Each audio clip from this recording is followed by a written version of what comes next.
What are we talking about? The show. Let's do it. Good day and welcome to another episode of Culper's Canteen Cup. I think we're on episode 26, and I want to thank all our listeners out there that have hung with us. A special thanks out to Carlton Zeus again for your intro music, man. Badass. Check him out at Apple Music or go to www.carltonzeus.com.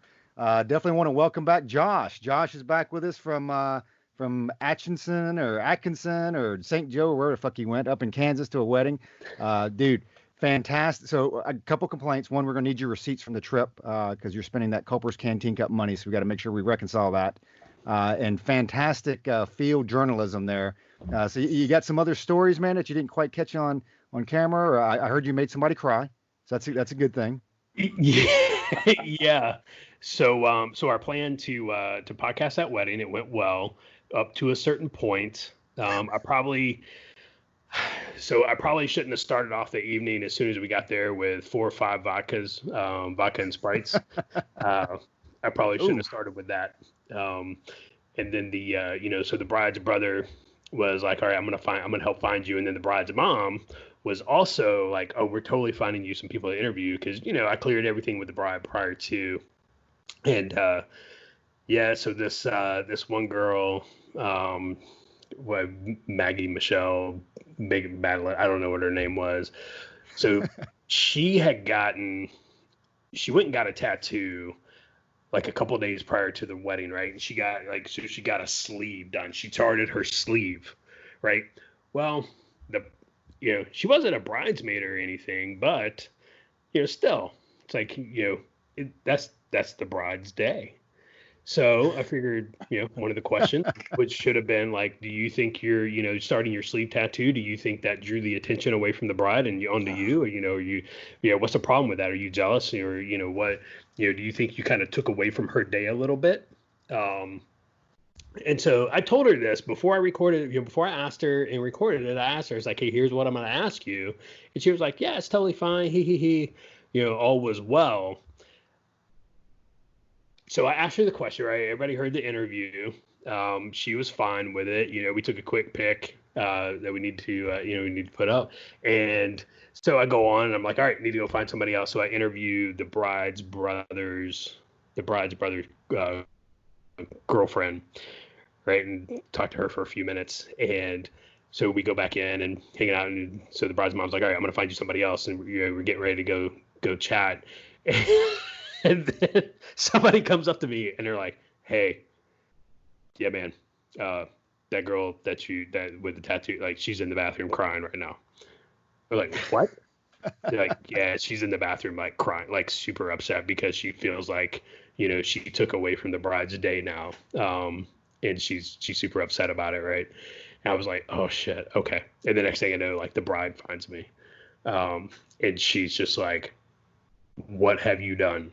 I was like, whoa. I cleared it with you. Like, I cleared the questions with you, right? And I was like, and we talked about this. Like, anyway.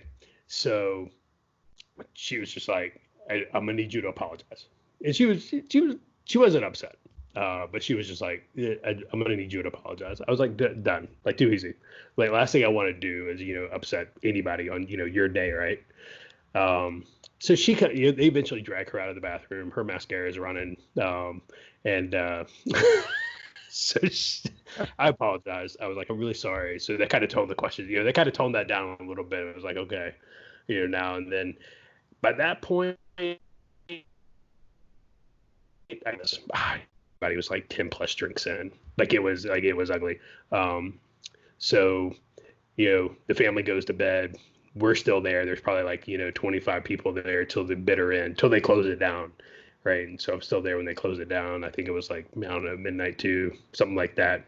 Granted, we have like a 2-day drive ahead of us. We're leaving at like 8:00 the next morning. Here it is, 2:00. I'm 15 drinks in, the day prior, like getting up the next morning, just like, and when I woke up the next morning, it was absolutely, like when you wake up the morning after a night of drinking, you wake up and like those first 5 minutes, you're like, I'm pretty sure I'm still intoxicated. Like no, I know. Like it's not even a question. Like I am still intoxicated. And I was like, okay, I need coffee, I need water, and I need food, like right now. And oh, by the way, we got to pack up the hotel room and leave. So those first couple hours on the road were a little, it was a little. So you basically got blamed because some other lady took actions to take away from the bride's day. So they blamed you for it because you called her out. Yeah, and it was crazy because like 2 days prior we're sitting in the kitchen, right? So the bride is, obviously, so she's my wife's second cousin, but they're all like first cousins, right? So we're all really, they are really close. They're a very tight knit family. So it's not like a second, third cousin, whatever. It's just like cousin, right? That's how they look at it, and which is really cool. They are fantastic people. And so we were sitting in their kitchen, right? Because we stayed at their house, and literally, like, the bride and her sister, who was the maid of honor, they brought it up. Like, they were the ones talking about, I can't believe she did that. I can't believe, 2 days before the wedding, she goes and gets a tattoo, starts her sleeve and stuff like that. And I was like, this is perfect. I was like, I need to ask her, right? And they were like, yes, right? And so everybody was on board until, girl curls up in the stall in the bathroom and starts crying. Like a puppy just got run over. Well, because it probably never actually hit her until you asked her, and then she said the right thing, right? This is about such and such exactly. now, and then she's had about 3 or 4 drinks, and like, oh fuck, I didn't even think about this. Yeah, and so they're all 20 years old, and exactly, you got some drinks in them, and they're just like, he, until somebody's like, you think that was the right thing to do? How dare you? How dare you? Gave her the Greta, how dare you? And then next thing you know, she's like our man Dave, curled up in the stall in the bathroom, not passed out, but crying. Another loyal listener. Well done, Josh. Well done. Hey, Another loyal listener. I did plug the podcast. I told her, I was like, hey, I'm going to talk about you on the next podcast. I said I won't say your name, and which is I couldn't say her name right now if I could because I don't remember her name. So hopefully she's listening. Just know it was all in good fun.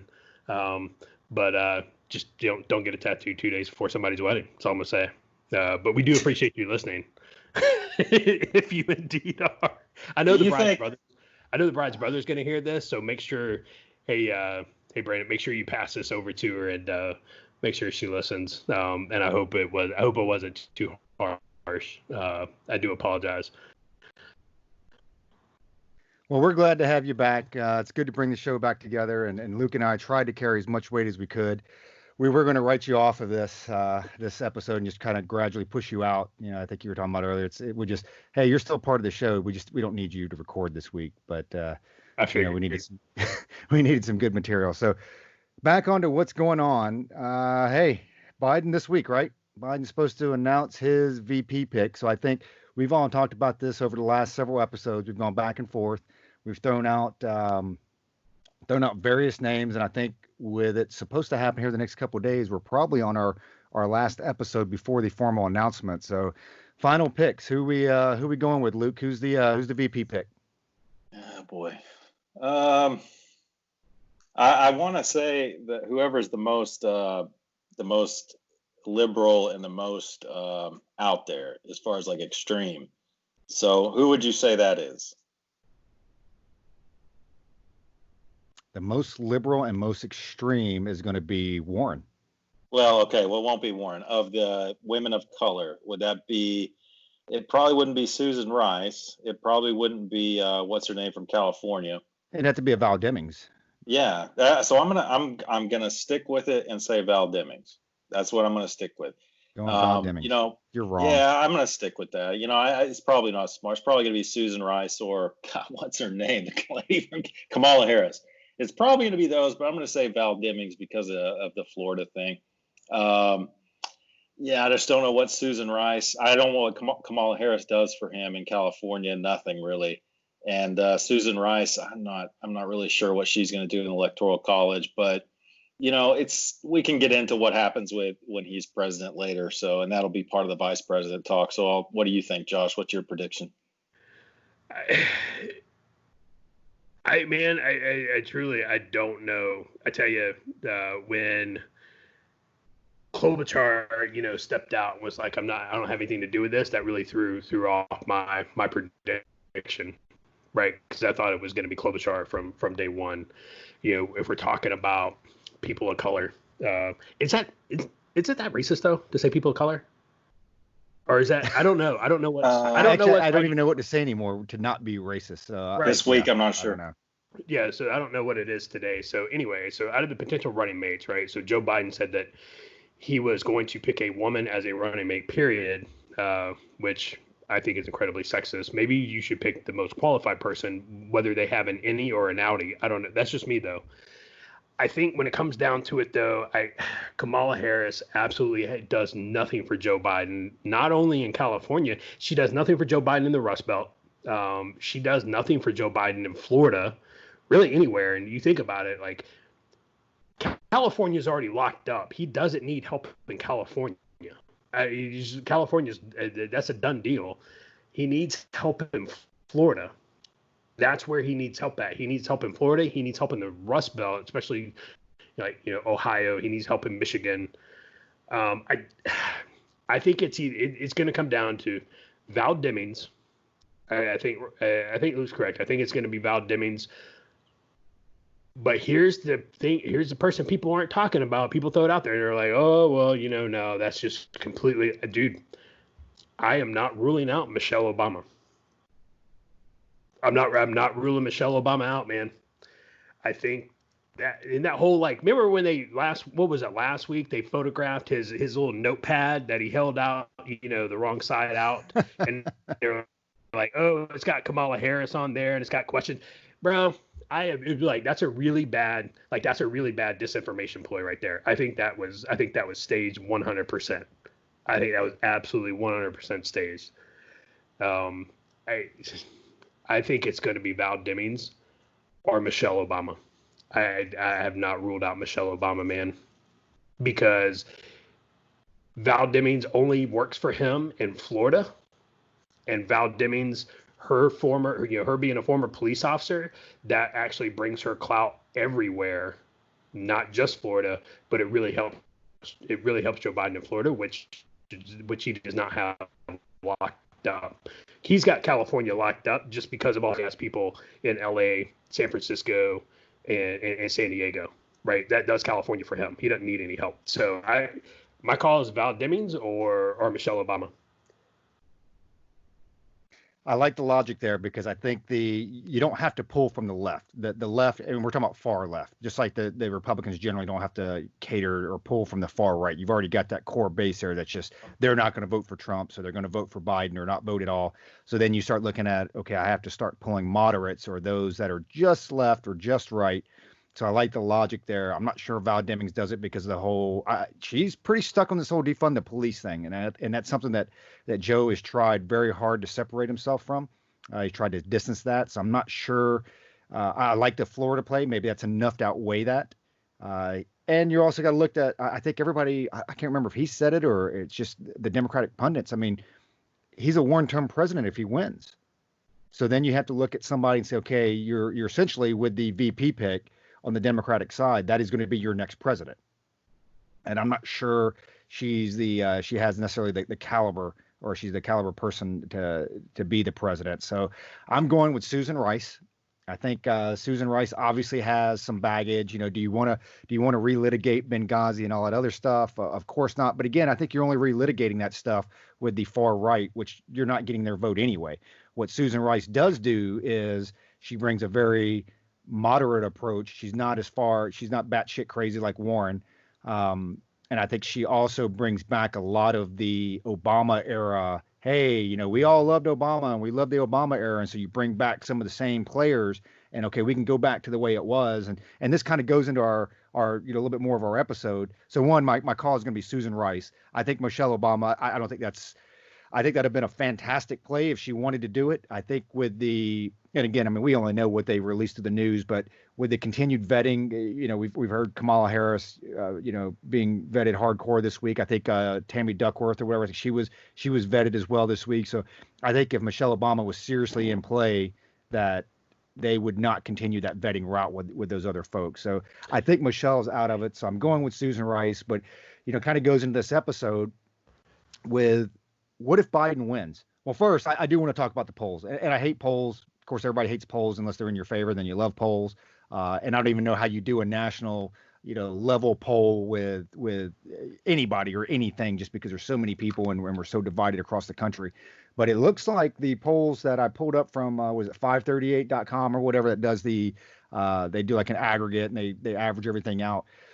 Couple weeks ago, Biden, big time, 15-point leads, 14-point leads. And I think every major poll that I saw, and I'm trying to pull it up here, shows that, hey, it's within single digits. When they look at just these recent polls from July 29th, 30th, 31st, you look at Emerson College, YouGov, Data for Progress, they all have Biden +6, Biden +9, Biden +9, Biden +8. Goes down to July 30th with the IBD tip poll, Biden +7. So every poll except for the Ipsos, which I don't know anything about them, so I don't even know if I pronounced that right, but every poll except for them has the election back into single digits. And I think we all know by the time November rolls around, it'll be within 5 or 4 points, is what I would imagine. But Josh, what do you think? I mean, polls are heading the right way. Is it because more supporters are coming out for Trump, or are people just tired of the coronavirus, or is Biden losing support? What did those polls say in 2016? I think Clinton at the time was up. She wasn't up double digits, but I think she was up like 8 or 9, right? Yeah, she was up pretty big.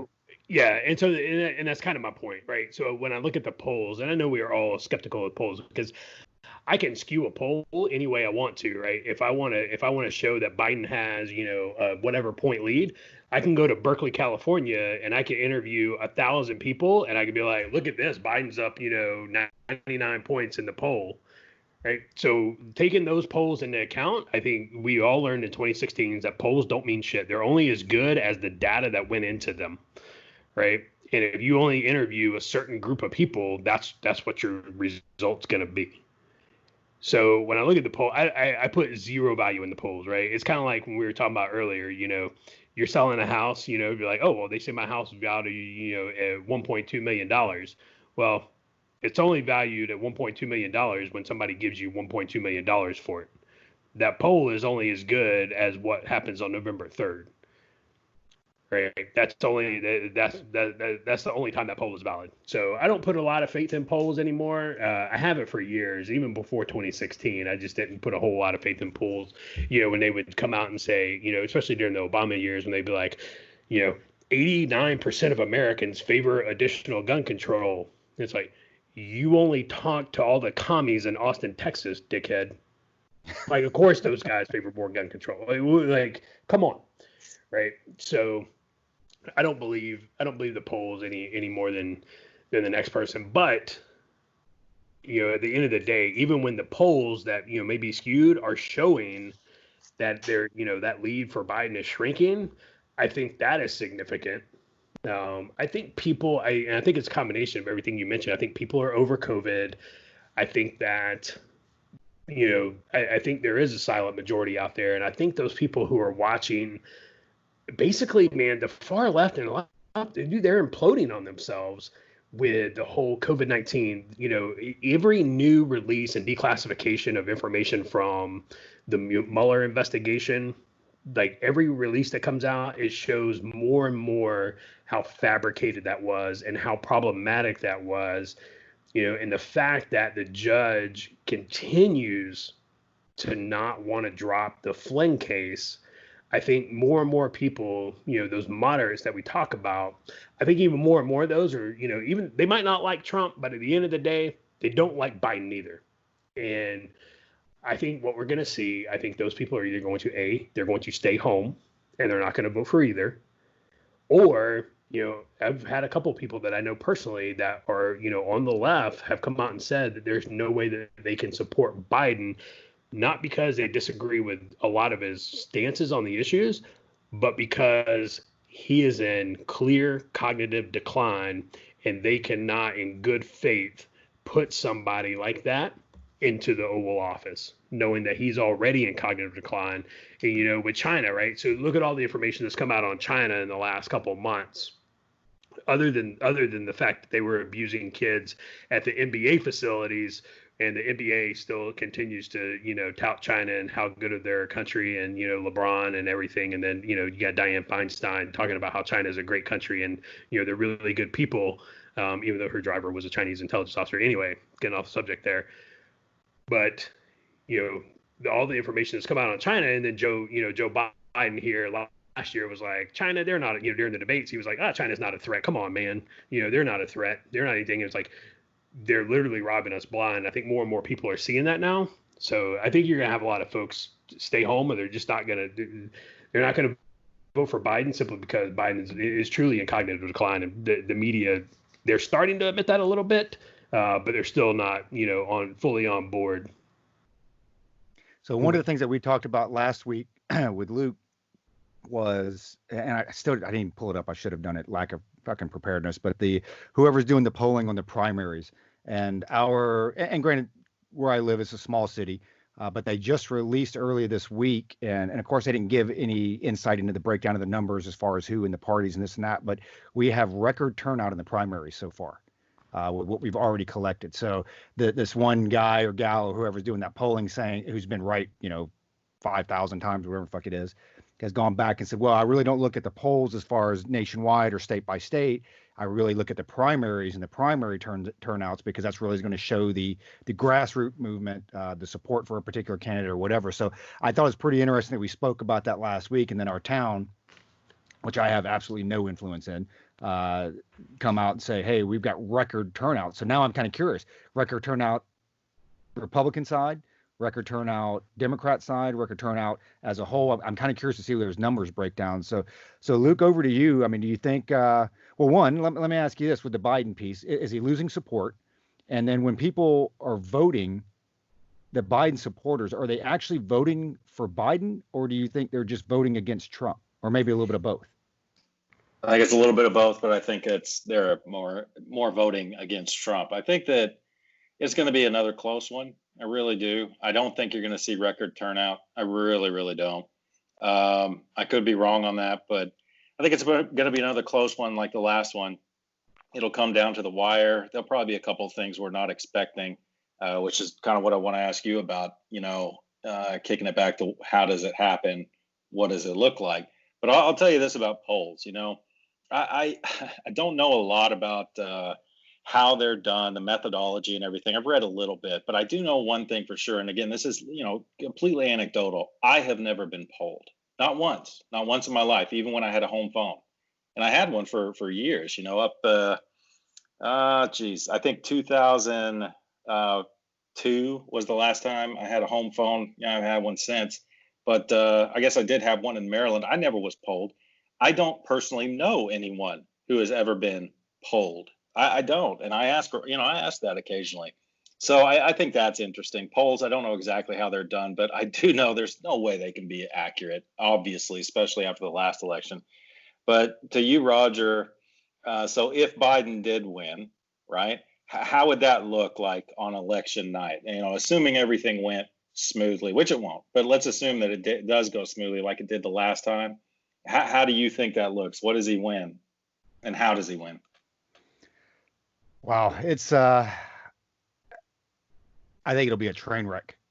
I think it'll be an utter train wreck, because one of the things that we've seen, and this goes into what does the future look like if Biden wins? Well, really, I think the only thing we can do is you can look at his last 47 years involved with the government, so you can kind of which is probably a pretty good indicator of where it's going to go. But then you have 8 years during the Obama presidency, and so I think that's what you have to look at. You have to take a snapshot of that 8 years on top of what he's done previously in the Senate, which was basically nothing, and you say, okay, that is what our next 4 years are going to look like.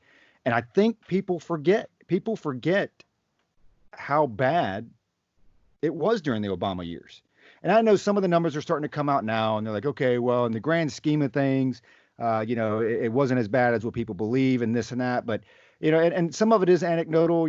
I remember the little clips here and there. Hey, 1% is the new normal. Get used to that. What are you going to do? Just wave a magic wand and bring back U.S. manufacturing and this and that? I mean, I think people forget about that. And I brought this up a couple weeks ago, and it really hits home. If any of you folks out there are fans of Shark Tank, and I don't know if you guys ever watch Shark Tank at all or whatever, but We just started doing it maybe a couple months ago, and now they're re-airing. They're doing the marathon sessions and they're re-airing old episodes. And the seasons that they're in right now is 2010. That's the year that they're in. And I tell you, when you listen to all the investors up there talk, when you listen to all the entrepreneurs, I mean, that gives you a snapshot of, man, this economy was atrocious during the Obama years. It truly was. Now, not every single number was horrible. I think when we, I like pulling up the chart. We've seen it every now and then where I think it's factcheck.org does the final numbers, and they put out this nice little graphic, and it kind of breaks down jobs, unemployment, this and that. And when you look across the board, over the total 8 years, you look at jobs were up 11.5 million for Obama. Job openings were up 100%. Unemployment rate was, down to 4.7%, continued down under the Trump administration. But some of the key indicators that I look at, and people forget this. What did the national, and Josh, you'll appreciate this because this, we always go back and forth and we give Josh a hard time about the national debt and this and that and inflation, whatever. But here is a big piece of this that people forget. What did the national debt go from before Obama to after? Okay, we were up 128%, the national debt. And people forget that. So to me, it makes a big difference because if you do believe that the national debt makes a difference and the deficit makes a difference, when you look at all these other numbers, you have to realize that those jobs were not created, through small businesses, through industry, through grassroots movements, through entrepreneurs starting up businesses. They were created through the nation going into debt and the endless stimulus packages that we continued. QE1, QE2, QE3. We're on QE fucking 9 now, right? So, what they did was they robbed Peter to pay Paul. They took the money out of the national debt, just continued going farther and farther and farther into debt to make these other numbers look good. And then when you dig down a little bit farther into it, you look at, hey, home ownership rate, guess what? That was down almost 4 points over the course of 8 years. When you look at food stamp recipients, and I forget the millions on that, but they were up 33%. The biggest number that they can play on is really, they say health insurance. Well, you know what? We've got 15.2 million people that are now covered that weren't covered, previous to the Obama years. Well, here's the difference. Having health insurance, right? That's just a category. Yes, I have it or I don't have it. Do you truly have health insurance? Because I tell you what, I have a lot of buddies that can't afford the premiums. Yeah, technically they have health care, okay, but their premiums are about $1,500 a month, $2,000 a month for some of our folks. And oh, by the way, your deductible is $20,000 a year. So, and I've got a personal buddy that his deductible is about $20K a year before he actually touches his health insurance. So technically you have health care, but do you really have health care? You can tell me I have it, but if I'm still having to pay out of pocket, do I really have it? So I know I'm kind of going off on a tangent there, but I think, going back to Luke's original question, one, I think it's a nightmare. I think it's a train wreck. And I think there will be, for me personally, there will be a disbelief because I find it, man, it would be extremely disheartening. I just don't see enough people out there saying, wow, Biden's going to really do better for the country than what President Trump's done for the last 4 years.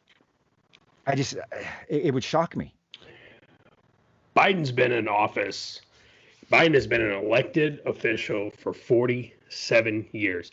He has been in Congress longer than longer than any of us have been alive. And all of a sudden now, in his 48th, coming on, he's going to fix things.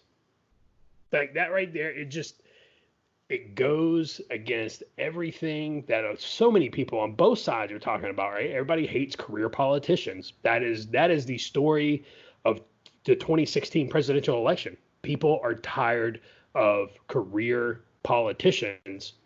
And I know you guys are big fans of, not having term limits because you like the same shit every year, in every election cycle. And you like those Mitch McConnells and those Nancy Pelosi's, of the world. But Biden is just, he's not going to fix it. He's not going to fix it. My biggest fear about Biden, other than his cognitive decline, is that Biden is going to pick any of these folks, any of these running mates that he's going to pick are problematic for conservatives, right? You know, to include what's her face, Val Demings, right, from Florida, because she's, she is absolutely, a defund the police, and who knows if she's, actually, who knows what she's going to do, because people will say shit to get elected, and they're going to do something different. Donald Trump is the only person in my lifetime, a politician, I always call him a politician, that has said, this is what I'm going to do if I get elected, and actually tried to do it. Right? He's the only one. The only one. Every single politician, you go back and look at their campaign and what they said they were going to do, and then look at what they did for the ones that were elected. Look at what they did. They didn't do shit. They didn't do the first thing they said they were going to try and do. Right? Donald Trump, he was the first one. And that was what everybody wanted. That's 2016 is what people wanted. People wanted somebody new in there, somebody who wasn't a career politician, somebody to, drain the swamp, as they said. And I don't see, but my fear is that Biden gets into office and he picks a Kamala Harris, he picks a Val Demings, he picks a Tammy Duckworth, who is absolutely batshit crazy. I don't care that Tammy Duckworth is a veteran. I want to say this real quick. Just because you are a veteran does not mean you are going to be a good politician. I present to you John McCain. John McCain, I appreciate his service. I am proud that he served. I appreciate his sacrifice. But John McCain was one of the worst politicians to ever fucking walk the streets of Washington, D.C. and the halls of Congress. That guy was a complete piece of shit when it came to being a politician. All right, just because you're a veteran doesn't make you, one, a good person, and two, it doesn't mean you're going to be a good politician. All right, so don't even come at me with that. Tammy Duckworth is a veteran. It doesn't mean shit. It doesn't mean she's going to be a great politician. She's batshit crazy. I mean, she is straight like what's her face out of Hawaii? Hirono, whatever her name is. Oh yeah, Hirono. Dude, she is Hirono fucking crazy. Like that's the level she's on, and so. My fear is that Biden's going to, if Biden, what if Biden wins? He is going to serve 24 months as president at best before either he realizes, hey, I've got to step down because I don't know who I am anymore. Like I don't know my name, or somebody's going to, like, they are legit going to have to invoke the 25th Amendment and be like, this motherfucker is gone. I mean, the same people who accuse, well, the last 3 or 4 years of Reagan, he was, he had his Alzheimer's, and they just, that's why he was, as crazy as he was. It's like those same people are getting ready to elect somebody who is old as Christ and who is in more severe cognitive decline right now than Reagan ever was when he sat in the Oval Office. And you're going to have whoever that vice president is, they are going to become president. So think of whoever Biden picks as his VP running mate, go ahead and consider them president, because that's really how you need to frame that, because that's what's going to happen. Would you want Val Demings as president? Would you want Tammy Duckworth as president, as the president of the United States? Would you want Kamala Harris as president of the United States? Kamala Harris has put more black men in prison than any other official, elected or not, in the history of the United States. Yeah. That's the way you have to look at it. The VP is the president in this race with Joe Biden, because Joe Biden is he mentally not going to be there. Yeah, it's still like Roger said, it blows my mind that people can't see it or just refuse to, cognitive dissonance. But I could see Biden taking Florida. I could see him taking some of those states up in the Rust Belt that Trump took. It's hard to say because the campaign is just so totally different now. And that's why I'm going to go back to, I don't see record turnout, but again, I could see Biden winning the popular vote. That's not what we're talking about here. Him winning the Electoral College. So I could see him taking Florida. I don't think he's going to take Texas, even though Texas is turning purple. I think a lot of people are going to turn out for Trump in Texas. Again, that's based on anecdotal people I know that are still back there. So if he took it on election night, yeah, I agree with Josh 100%. It's like it's got to be a strong VP pick, right? Because people who do see him in cognitive decline or maybe on the fence are like, okay, who is that going to be the face of the president? So, Val Demings, again, that's my pick, because in the bottom of my heart, I do think that the DNC is trying to lose this one. But, I don't know. I mean, to me, Kamala Harris, I can't stand her, just like you guys, but she's more presidential in the name recognition than someone like Val Demings or Tammy Duckworth, bless her heart. So yeah, I mean, it's a very interesting election cycle. I was looking up to see if there were elections during the 1918 Spanish flu, and there weren't. It was between 1916 and 1920. So 1918, I mean, I was going to look back. How did they do it back then? But no luck on that. I think it would be interesting to maybe delve into 1920 to see how it went after the Spanish flu, kind of passed over. But let's just say for argument's sake that that Biden wins. Okay, so it's November 3rd, day after election. I can't remember if it's on the 2nd or the 3rd, but I think it's the 4th this year, isn't it? Okay, well, day after the election, we know that Biden won. So, Roger, who do you think some of the, what do you think some of the first policy decisions and maybe cabinet picks would be if Biden won? Well, I think your main VP picks, I think those are the people that are going to come fill the cabinets, right? You start looking at your Elizabeth Warrens. I think your Klobuchars come in. I think your Val Demings come in. Maybe she can be your AG since she wants to defund all the police or whatever. I think you bring your Kamala Harris. You bring in all those VP picks to fill your cabinets. Kamala Harris will be Attorney General. And that's what I see. That's actually what I see. I think that's a solid call. I see Susan Rice being the VP, and I see Kamala Harris being the AG. I absolutely see that. And as you were talking about it, it kind of makes me wonder because it goes back to the FDR years with the extended term limits, and what Josh said. I could see, because what is it? 2 years, right? 2 years, and then you can actually run again because you didn't fulfill a majority of the. So why not pick and maybe there just isn't one out there, but you pick somebody as your VP that like, hey, this is going to be the next president, or the presidential candidate for the Democrats, and say, hey, maybe we actually get 3 terms out of this guy or gal. That's the problem that I think when you go back and you pigeonhole yourself and you say, well, I'm going to pick a woman. And I don't think he actually said the woman of color. I think that was a Klobuchar thing that just kind of, made its way out to the press and became now you got to pick one. But I think that's the problem with pigeonholing yourself and being a sexist and then maybe even a racist if he pigeonholes himself into just picking a person of color is like, why not pick somebody that, hey, you strategically you could be looking at 3 terms with this thing, or 2.5 terms, which might as well be 3, because I don't think there's any doubt in anybody's mind that, I mean, one. When you put Biden up next to Trump, there is no comparison. And I'm not talking about policies. I'm not talking about anything else, just other than what's upstairs and who's still got it going on. Like the lights are still, Trump still has LED lights, man. And Biden's lights, they're a fucking candle. I mean, that damn thing's a candle that is like flickering because that fucking wick is out. And I don't say that to be mean, but when you look at them and compare them one-on-one, it's 100%. There is no doubt. There can be no doubt truly in anybody's mind that Biden is not all there and Trump is way ahead of the game.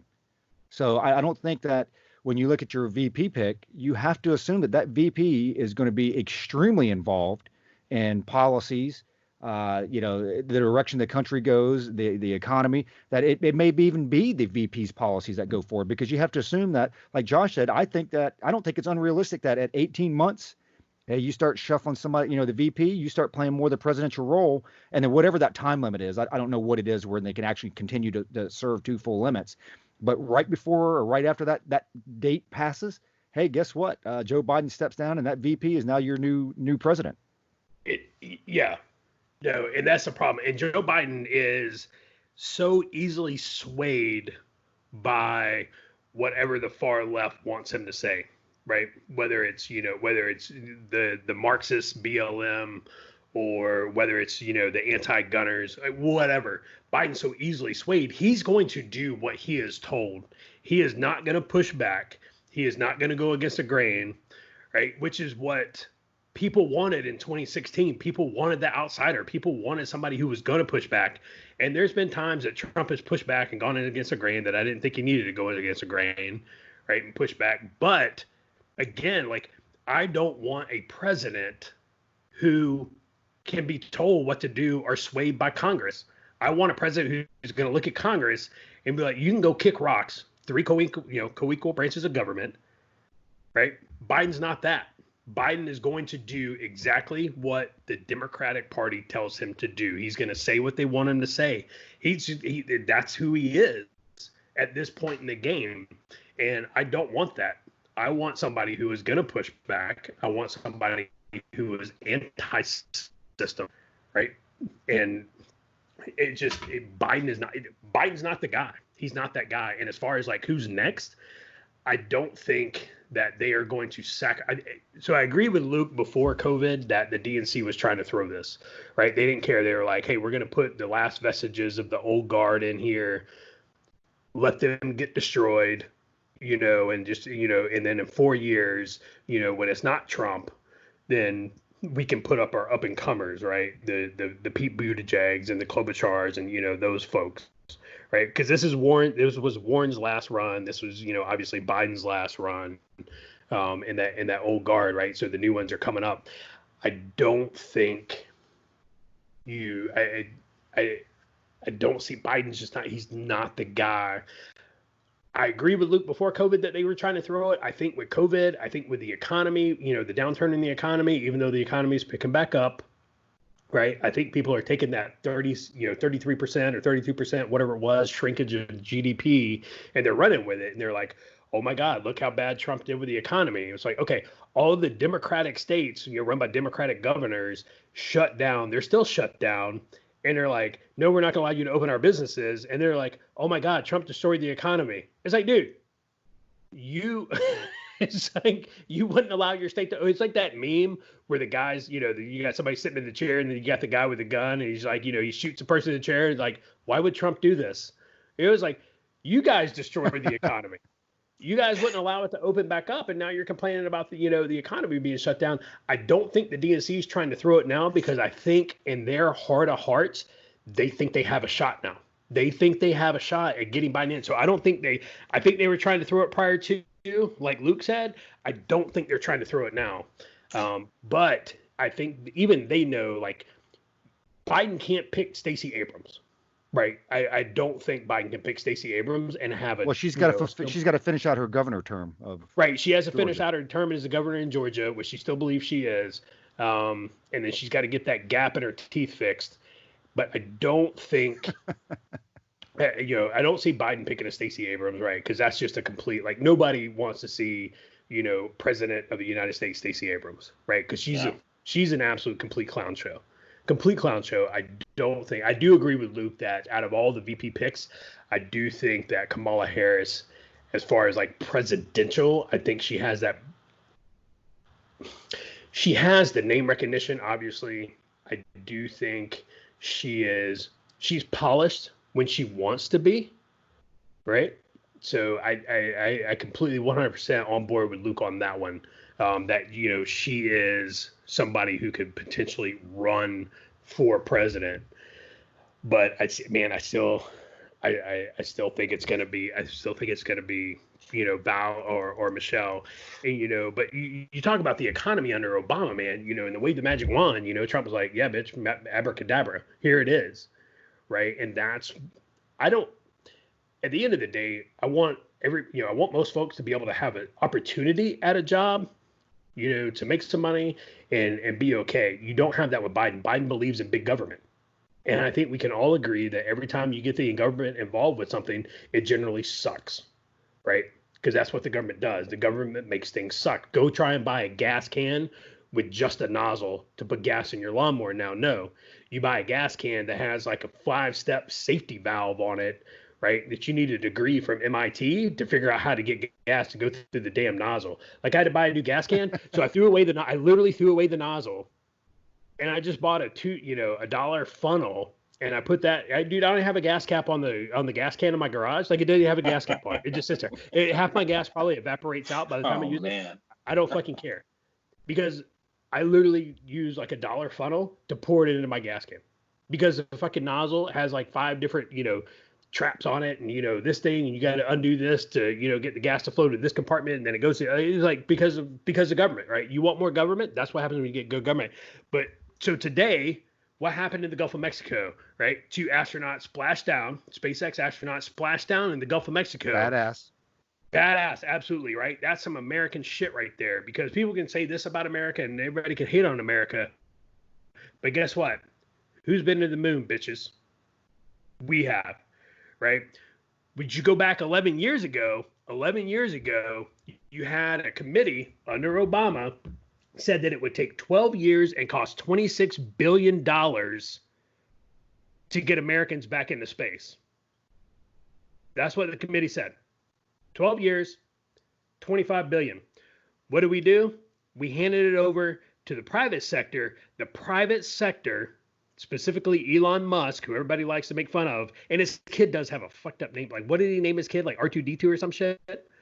It was like some crazy ass name. But guess what? Elon Musk did it in 6 years for less than $1 billion. So there you go. The private sector in action.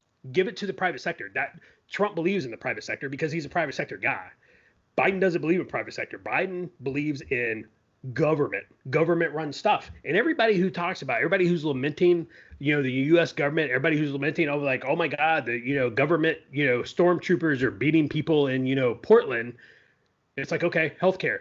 We want the government to run our healthcare. It's like, okay, so you want the same government who, according to you, it's not really happening, but according to you, are beating peaceful protesters in, Portland. You want them to be in charge of your healthcare. Like, listen to what you're saying.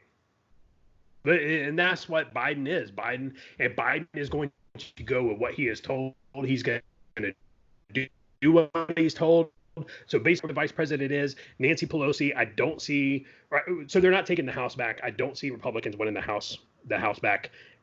You're going to see that push for Puerto Rico and DC to become states, which is anti-constitutional, which is it's against the Constitution, right?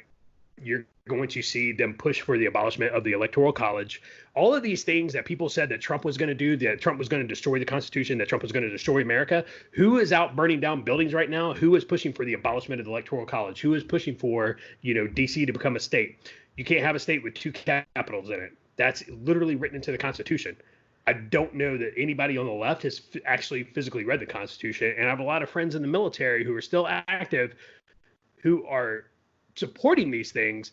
And when I ask them, have you actually sat down and read the full Constitution? And they say no. It boggles my mind, right? So if you're listening and you are in the United States military, sit your ass down, grab a copy of the United States Constitution, that that thing that you swore to defend. Go ahead and read that, actually, from front to back. And also read the Federalist Paper and take a look. You'll figure out that a lot of the shit that you support is against the Constitution. And maybe it'll change your mind. Maybe it won't. I don't know. And if it won't change your mind, hopefully you fucking get kicked out of the military. Hopefully you retire soon and you just go in, become obscure. So I don't know. That's I know. A little rant. Welcome back, Josh. Bit. Sorry. So hey fuckers, Josh is back. So you all have your reading assignments from Josh. I want you to stock up on Port Richard's Almanac while you're at it. So have fun with all that. No, that's a good point. Like you said, at this point, Josh, you're probably right. They're not trying to lose, but I do think that strategy is still in play. But now there's just like, we have nothing to lose. We have a shot. And I'm gonna fold that into what Roger said with his 4D chess going on. That hadn't really occurred to me about 2.5 terms thing. That's one of the reasons I don't think Michelle Obama is going to be the vice presidential pick, because I do think the DNC is biding their time for a Michelle Obama or someone like that to run in the next election. So, yeah, I mean, there's nothing to lose, because even if they're betting on Michelle Obama in 2024, well, I think everyone agrees Biden's going to be a one-term president. He'll back himself out, and Michelle Obama comes, or whoever it is, and saves the day with that name recognition and, all that goes with that. So I do believe that even if they do lose, they're going to be like, oh, well, okay, time to jump on the Trump bashing wagon again, and try to dig up all this nonsense dirt on him. I've been wrong. Can you believe it? Nostra Lucas so far is likely wrong so far about the migrant caravans coming, and that being a narrative in the news cycle. And I think that's just kind of far afield. Kick it back to Roger after I say this. I just want to acknowledge that so far I've been wrong, but I did say August. So I'm giving it a couple more weeks before I'll say I'm wrong on it. But I think I am, because of COVID-19. These countries south of the border have locked their shit down. I mean, they've locked it down tight. So ain't no migrant caravans moving anywhere. The Mexican border is sealed down south. Guatemala, all these countries down south are sealed up tight, man. They're not letting anybody go anywhere. So I guess that the narrative is just going to continue to be Trump bad. Trump handled COVID wrong. Trump. I don't even know what the narrative is now with defund the police and the federal forces in Portland, all that stuff. I don't even know what the narrative is, and we're so close. Usually the narrative is kind of set until October, but we're so close there. We're so close to the election at this point. Well, almost 90 days, somewhere around there. It's like, man, I mean, this is going to be a short cycle. It's going to be really interesting. And I am flummoxed. I think I said in the bonus coverage last week, I think I said that I think Biden's going to win. Now I just don't know, man. I really don't know. I think it really depends on turnout. And Roger won't throw down and tell us like what's going to happen in a Biden presidency, like what's going to happen if he wins. Well, no, first of all, going back to the VP thing, and I just real quick, just think about this for a second, because I don't remember, and I'm not extremely old, but followed politics for last at least couple decades. I don't ever remember like people actively campaigning to be the vice president. I mean, to me, that's a pretty big deal. I mean, think about that for a second. As we sit here and we talk about all these people, these folks, when you look at especially Kamala Harris, Stacey Abrams, I mean, there have been reports other than Klobuchar. I think she was one of the only names that I heard that really wasn't campaigning to be the VP. But you have folks that are out there actively campaigning to be the vice president. That's very telling. That's very telling, right? Yeah. Because they know, hey, I could be a 10-year president, possibly. So that's very telling. When you go back to your question, so this is kind of what the episode was about. We wanted to look and say, okay, well, let's say Biden actually pulls this thing off and he wins. And at first, about a month ago, and I don't know if it just. If it's my gut feeling or what I'm reading or what I'm seeing, but about a month ago, I was like, man, this is going to be tough.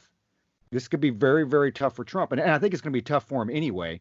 But at first I was like, Biden could actually pull this thing off and not just, closely pull this thing off, because it's hard not to get caught up in the polls. We don't give a shit about the polls, but you want to be ahead in the polls.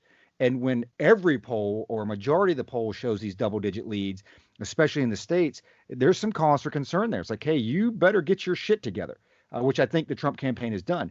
But over the last month, I feel, and Josh, let me ask you if you feel the same thing. I feel there's been like this shift where, okay, I think the Trump train is starting to pick up some motivation. They're starting to pick up some steam.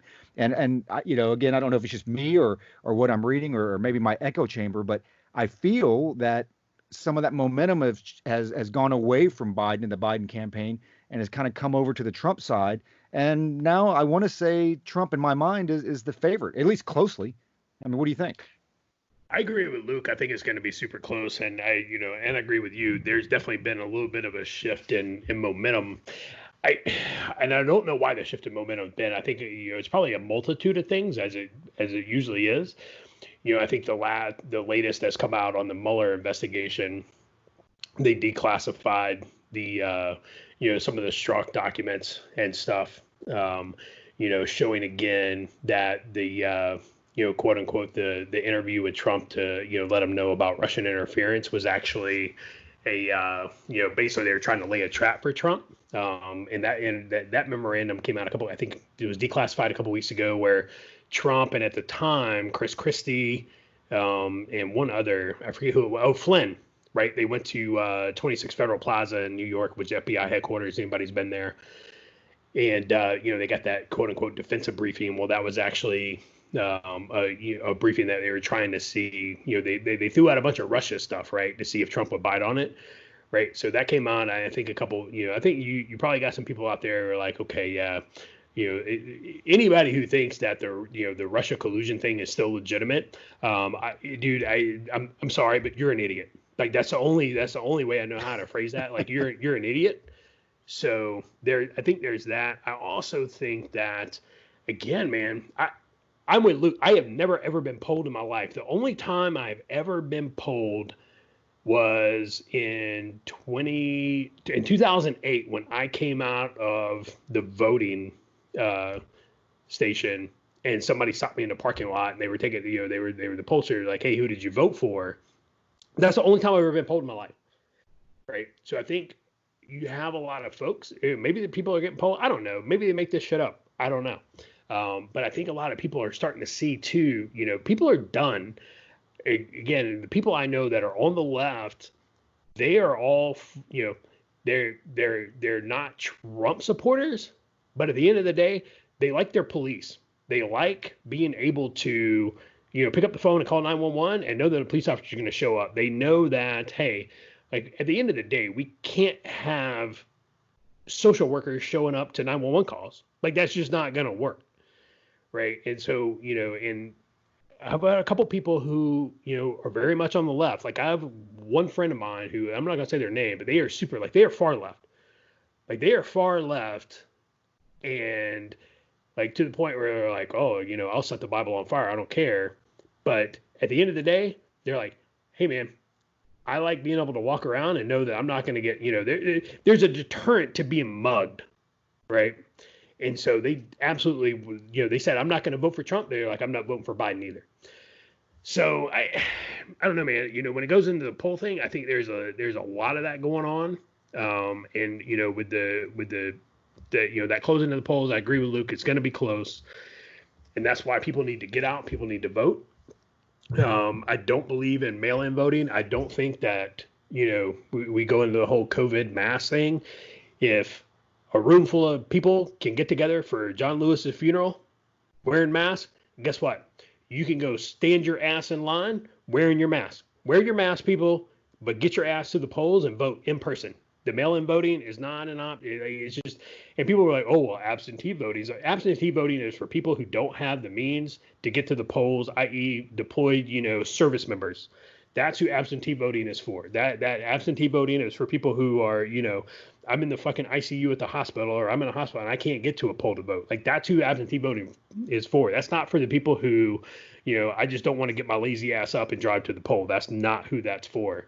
So I think that, I think it's going to be close. I think people need to get their ass out. I think people need to vote. And the one last thing I'll say on Biden is one of the reasons that it's critically important that people, that Biden not become the president, because if Biden wins, he will have one, if not two, opportunities to appoint a Supreme Court justice.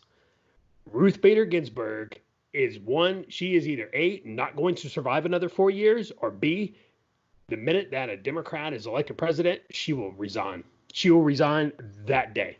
The day they take the oath of office, she will resign. That will open up a position, and then what's his name, Stevens or whatever his name is, like his old ad, like they will probably resign too, if not, go all Alito on us. But I think that's why it's so important, right? Because there's an opportunity there to appoint one minimum. Dude, even if Trump wins, RBG is not going to last another 4 years. Like they can't even weaken, right. They can't weaken at Bernie's her for another 4 years. They just can't do it. The next president will appoint one, if not two, Supreme Court justices. So if you don't think it's important that you get your ass out and vote, if you're a conservative, that right there alone is important enough for you to get your sorry ass out and vote. Don't sit home. Don't say, well, it's not important because it's important. If you're a conservative, get your ass out and vote. That's just, and that's the last thing I'll say on, what if Biden becomes president.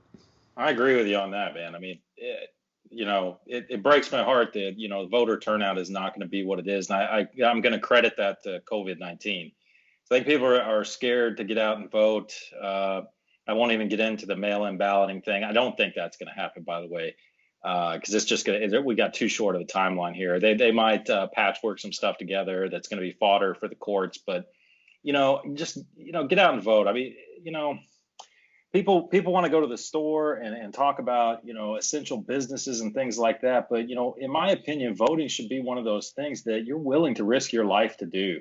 Because let me tell you something, man, I've been in countries where they had their first elections in a long time, and people were willing to die to get out and vote because that threat was really there. And it wasn't from some invisible virus with a, whatever it is, 0.3% fatality rate, it was like, hey, these polling places are probably going to be bombed today. And those places were around the block with people in line to do it. So I really wish people took voting that seriously in our country. Unfortunately, they don't, and they never will, because they take it for granted. A lot of people do. I know our listeners don't, our 3 listeners don't, but a lot of people do. So I echo Josh. If you sit on the left, if you sit on the right, I don't care. Get out and vote, man. Tell everyone else through your vote, the direction you want your country to go, and that's fine. And if you elect somebody to the far left, well, we all get what we deserve, don't we? I think it is cool to splash down.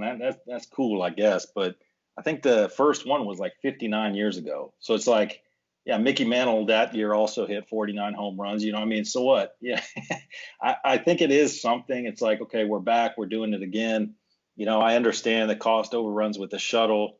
I'm not real big on space exploration, but on the other hand, there are a lot of applications to that are valuable as a whole to society. So, and plus we gotta lead the way. I was looking at 1961, the first splashdown that actually happened. And I have no doubt, with the Kennedy administration and all the other administrations that were getting in big with space, if you look at everything else that was going on in the 60s, my God, it was a nice distraction back then. It was the space race and all that stuff, and being the first on the moon was a real distraction. And, maybe it was to the public. Josh is shaking his head. I mean, hey, let's be real. I've had this conversation with you guys before. I wish I could get into the details of this, but I had someone who was fairly intelligent, or no, he wasn't, but he was a supervisor. Try to tell me that a country's space program has nothing to do with their ballistic missile research. This guy actually told me that. He said, no, it has nothing to do with that. And I was like, well, excuse me, that is the reason countries have a space program. That is the reason space programs start, was for ballistic missile research. That is it, period. That's it. And, he just did not agree, and I just couldn't believe it. So, yeah, Josh, you're shaking your head saying, yeah, I do think it was a distraction, but I also know that it had really valuable applications. Now, I really went off on the space exploration there. So do you want to rebut me? No. So I was shaking my head, because I disagree that it was a distraction. And you're absolutely correct, right? The ballistic missile programs are, the reason countries get involved in the space stuff. I'm the dumbest person on this podcast for, the 3 people that are listening. And even I know that shit. Not saying much. All right. Like when it comes to the space thing, and it goes to what we're talking, kind of where we're at now as a country, right? What makes us Americans? Right? What makes us Americans? Where are our commonalities? Our commonalities really aren't in politics anymore because we're so polarized, right? So what makes us Americans? Is it, our ideals? Well, kind of. We all have a lot of us have the same ideals. Maybe we do, maybe we don't. I don't know. But you take a look at it and you say, okay, well, the flag, right? We are a nation. We have one flag. That's our flag, right? That is one of the commonalities that makes us all Americans. Whether we agree on everything, whether we disagree on everything, like that makes us Americans right there. We have an anthem. We have one anthem. That makes us Americans. That's the one thing that we have that, all of us identify with as Americans. And you take the space program, we are the only country in the world who has put men on the moon, right? That's an American thing. And so when you take a look at that space thing, right? So the space thing, like, it was a distraction, but it was also, it was also one of those things, like when you talk about, the greatness of America, when you talk about American exceptionalism, one of those things back in the day was the space program. Yes, I know we were the first person to put people in space. I got that. But, when you talk about what makes us Americans, when people see a splashdown of astronauts returning to Earth, and they're like, if that doesn't make you look at if you don't look at that and you say, fucking America, fuck yeah, I honestly, like, I question your patriotism. Absolutely, I flat out question your patriotism. That's American exceptionalism right there. Not that the government did that. The private sector of America put men in space and brought it back. Like that's no other country's done that. No other country's private sector has done that. So at the end of the day, America, bitches. So I want to say something real quick about the space thing. This is actually perfect timing. So I got to keep it in generalities. But so I call my place here Escobar East, and it's been a feral. I've been alone for about 5 months. My wife went back to the States to take care of some business during the COVID-19 thing, and she just got back. So welcome back to the wife. And but on the way back, she was asked to do a favor for NASA, actually. And that favor was bring a moon rock, transport a moon rock from Houston, Texas to where we are now. And man, NASA took that very, very, very seriously. And she showed up at NASA. They gave her the rock. It was encased in lucite. I got to actually take a peek at it. She couldn't take it out of her possession from the moment she got it until the moment she dropped it off here. So, you know, to give a little context, I can't remember the exact numbers, how much moon rock is actually very, very valuable. And they decided not to insure it because if you insure it, then you have to go through customs. And customs, insuring something like that, customs is going to have some questions. So basically, moon rock, God, I can't remember the exact numbers, but if you can think, you know, value is based on rarity. And I looked this up. Basically, there are some radioactive materials that are not, you know, don't occur naturally that are worth more per gram or per ounce than moon rock. But moon rock is one of the most valuable substances on Earth because it is so rare. And the sample she was carrying was worth anywhere from 140 to about $300 million based on weight. So she had quite an adventure. Maybe we can get her on in the future, but I thought that was pretty cool that, you know, got to see a piece of the moon rock, a very rare substance. So that our little foray into the space program kind of brought me to that. I thought I'd give her some props, and maybe we can share a picture of it on the Culper's Canteen Cup website. But hey, Roger, you know, we had like 4 other topics to cover. It's on you whether we're going to do it or maybe cover those topics or maybe have another podcast later this week.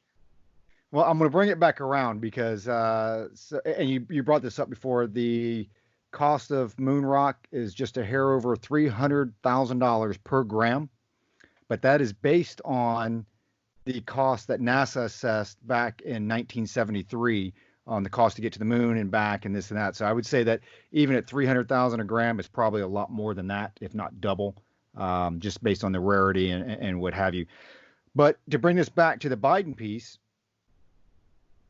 would SpaceX be doing what they're doing? Would Elon Musk be doing what he's doing under the, you know, Democrat or Biden administration? And I would say no.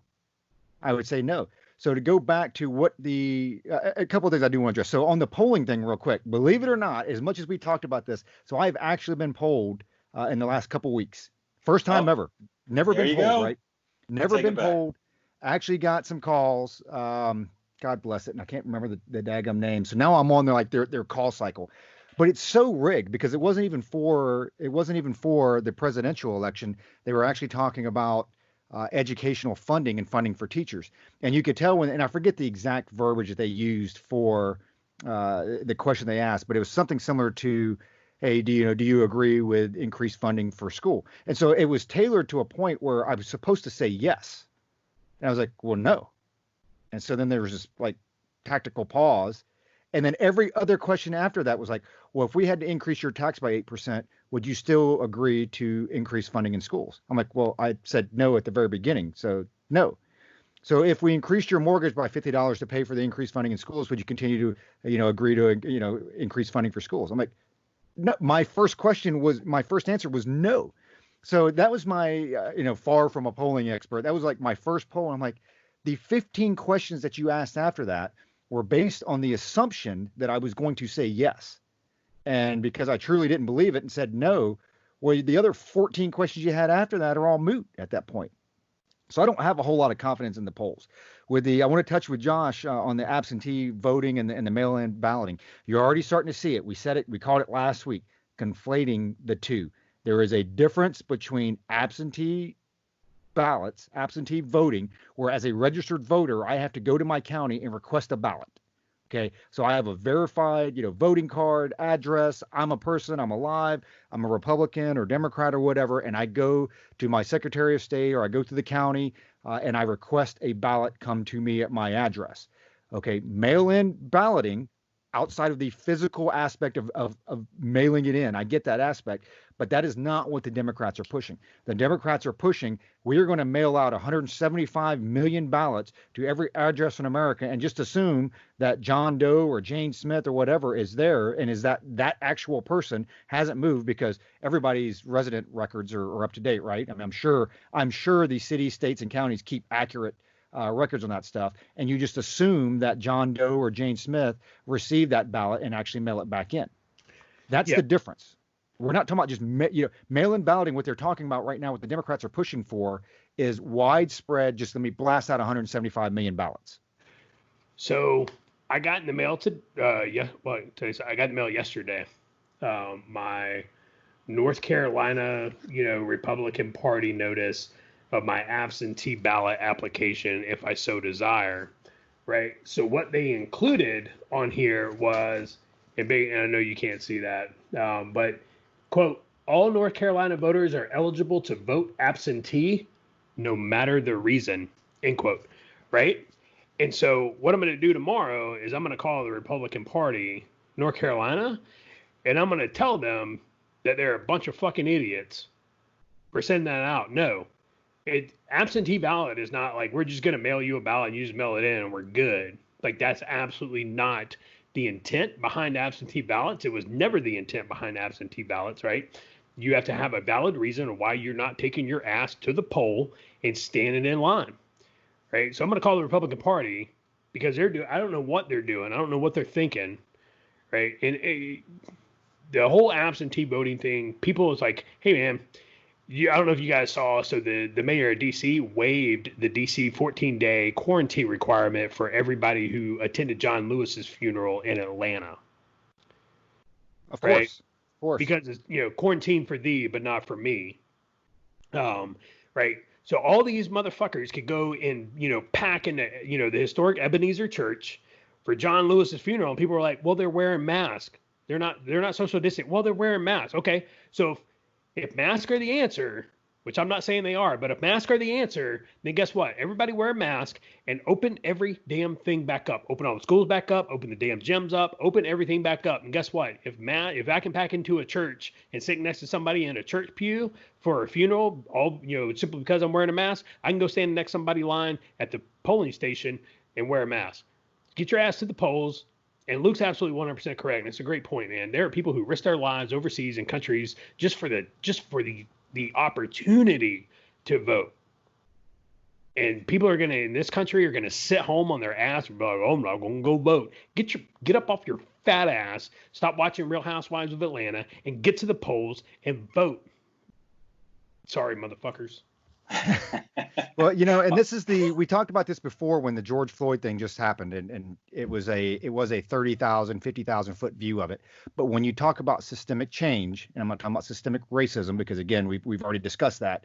But when you talk about systemic change, this is how you make it. This is how you do it. You do it by voting.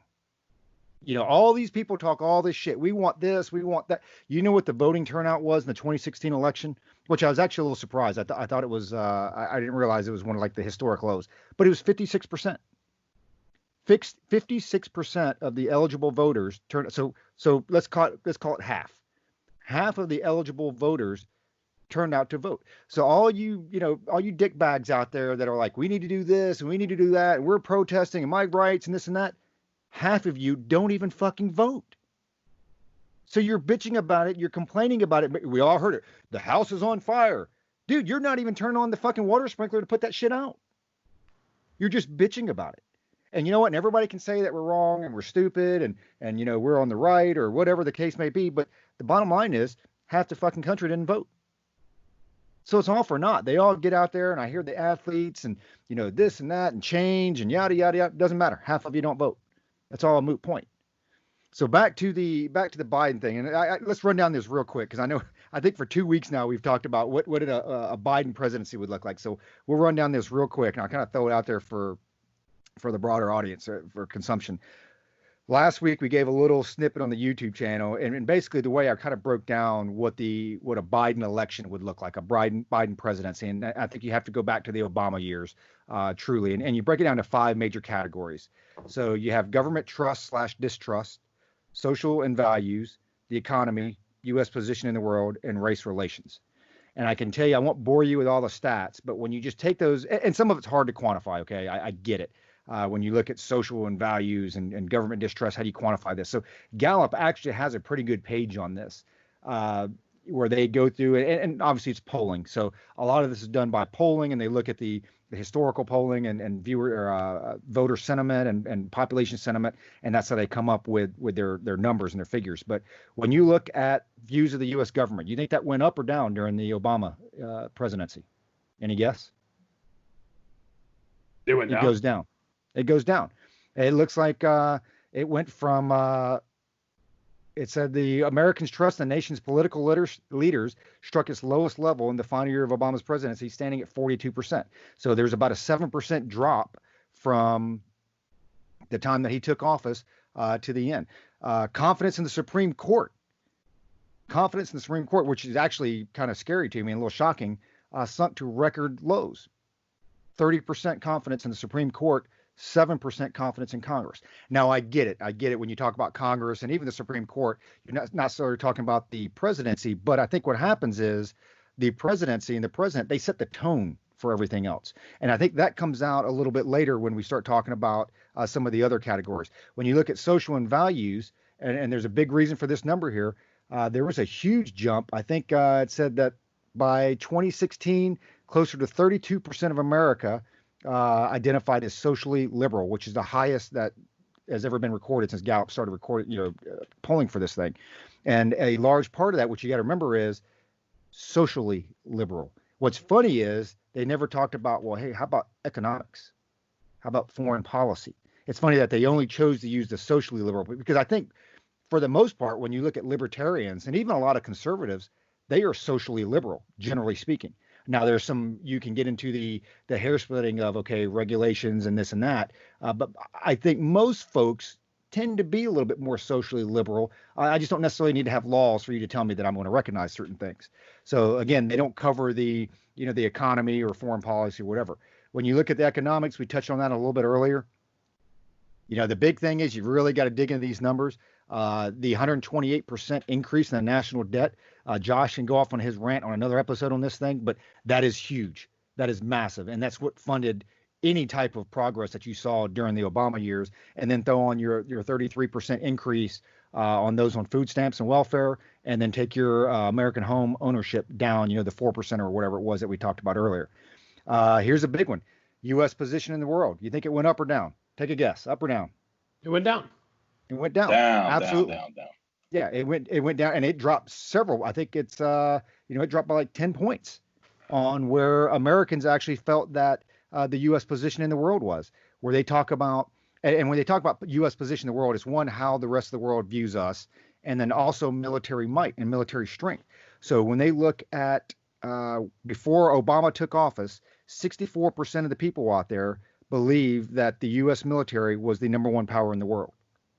At the end of his term, 49% believed that the U.S. military was the number one power in the world, which means that over half of America, okay, if you go by their polling or whatever, over half of America felt that another country, their military was stronger than the U.S. Unbelievable. Now, I would say that over the last 4 years, and I don't have any data, I haven't looked any of this up, but I would say over the last 4 years, that number, or 3 years, whatever, 3 and change, that number is probably back up over 50%. I think we could, honestly probably say that. When you look at your international issues and how we stand up, it dropped from 62% to 49% favorable for the U.S. And you know what? I'll just throw out these broader categories on the international issues. Hey, you only have to bring up Crimea, Iran, the Arab Spring. Everybody forgets about that, right? Let's talk about the Arab Spring. Let's talk about ISIS, ISIL. Let's talk about Libya. That's enough said for the international relations, which we can go into much deeper on another episode. And finally, let's bring up race relations. And this is what I talk about setting the tone for the rest of the country. When you talk about, the polling of Congress, when you talk about polling of the Supreme Court, the president sets the tone. And when you look at race relations during the Obama administration to, after his administration, it's something like, I think when he took office, and I'm trying to pull up the numbers here, that 1 in 10 Americans said they're worried about race relations. Obama comes in, does his thing. By the end of his term, 35% felt that there were issues with race relations. So you had Obama was the unifier and this and that. At the end of the day, when you look at everything, he was divisive, and he still is divisive. And the Democratic Party is very divisive. And I hate to say that because I have a lot of friends that are on the left and that vote left. And I'm not necessarily talking about, individuals who vote Democrat, but your Democrat leadership is extremely divisive. Everything that they do, and I tell you this, I think you can fairly say this. I believe this, even on the right, and I'll throw it back to Josh and for some of his input on it. But there is nothing that Trump could do right now. I don't care what the fuck he threw out there that the left wouldn't fight. It doesn't matter what it is. I used this thing before. Trump could go out and cure cancer tomorrow, and the left would bitch because Trump cured cancer. Human population's going up, CO2 emissions are going up, global warming because we've got more people, and now the earth is dying because Trump cured cancer. That's exactly what would happen. And if that's not divisive, because I tell you what, and this sums it all up for me, and I'll throw it to Josh. As the NBA kicked off, Major League Baseball, hockey, and I didn't watch any of it. I am going to start watching hockey, I think, until somebody takes a knee. I didn't watch any of it. I caught some headlines on my news feed when I go through. And on the news feed, take out the fact that people are playing again and this and that. What grabbed the headlines? It were the individual players that didn't kneel for the anthem. That grabbed the headline. That is a fucking problem. Okay, it's not before it was, hey, somebody took a knee, somebody wouldn't stand for the anthem, this and that. That was the headline. Now, that has become the general rule. And the athlete that says, no, fuck you guys, I'm standing up for the national anthem and putting my hand over my heart, that is the headline. That is the headline because that's what's creating the buzz. And I would tell you this, even though I think he's still a big shitbag, I do believe that it came back around. Greg Popovich, who is no Trump supporter from everything that we've read, I read his article, and I guess when it came out, he ended up standing for the national anthem. And the reporters immediately went to him and was like, hey, you stood for the national anthem, yada, yada, yada. And he basically, and I'm summarizing, he basically just said, you know what, everybody's got their personal reasons, and, that's what I chose to do.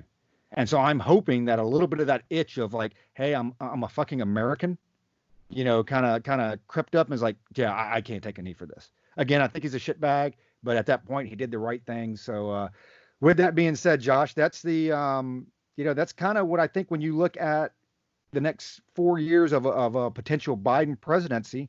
I think that's what you look at, right? I mean, you take a snapshot of the 8 years of Obama, Biden, and we apply those to the next 4 years. Yeah, no, absolutely.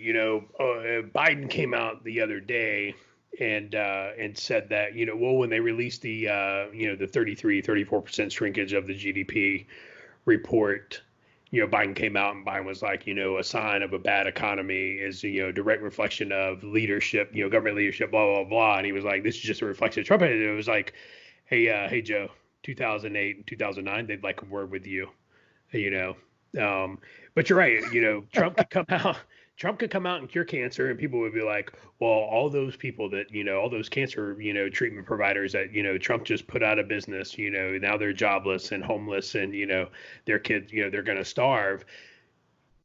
Very few people came out and said anything. So what was it, a week ago, 2 weeks ago, Trump signed a couple of executive orders. I think it was 4, lowering the cost. One of the things they lower cost of was insulin and EpiPens, right? Yep.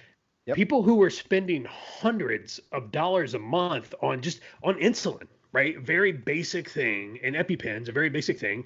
Our kids have friends, who have EpiPens, and, they got to carry many, they got to carry. It's like, they're little atropine injectors, that they run around with in case they get stung or have an allergic reaction, right? The people were spending hundreds and hundreds and hundreds of dollars on these things a month, right? And one of the things that drove those costs up was, like you talked before, was Obamacare, was government health care. We're going to make sure everybody's insured. Hey, we're going to make sure that you have insulin. You might not be able to afford it, but we're going to make sure you have access to it, right? And so, Trump signs executive orders that are lowering the cost, and then one of them was insulin was now going to be about $30 a month, $30 to $40 a month for your insulin, right? Huge. Not one word. Crickets. Absolute crickets from the vast majority of the news outlets. And it absolutely insane. And here's the other insane thing that people don't realize. Any sitting president could have done that. Any sitting president could have done that. It did not have to be Donald Trump. Any president could have done that. Obama could have done that. Bush could have done that. Clinton could have done that. Bush Sr. could have done that. Like, why they didn't? Again, people who campaign on shit never followed through. Trump is the very first one. Whether you liked it or not, it doesn't matter. But he is the only one who said, this is what I'm going to do if I become president. And he did that. And I think, again, whether you agree with it or not, I think that's what a lot of people, that's all they want. I just want you to tell me what you're going to do. I will vote accordingly, whether I vote for you or against you. But I just want you to do what you say you're going to do. He's the only one who's done that.